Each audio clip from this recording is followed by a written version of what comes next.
आम्ही भारताचे लोक भारताचे एक सार्वभौम समाजवादी धर्मनिरपेक्ष लोकशाही गणराज्य घडविण्याचा व त्याच्या सर्व नागरिकास सामाजिक आर्थिक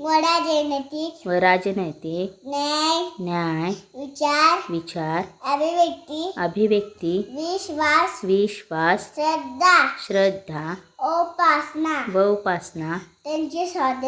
यांचे स्वातंत्र्य दर्जाची व संधीची समानता निश्चितपणे प्राप्त करून देण्याचा आणि त्या सर्वांमध्ये व्यक्तीची प्रतिष्ठा व राष्ट्राची एकता आणि एकात्मता त्यांच्या श्वासन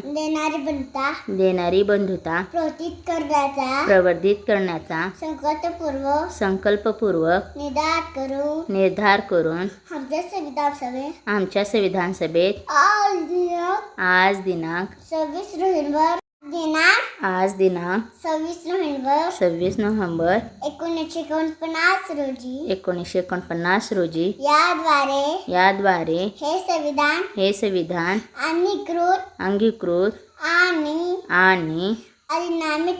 अधिनियमित करून स्वतःप्रत अर्पण करीत आहोत.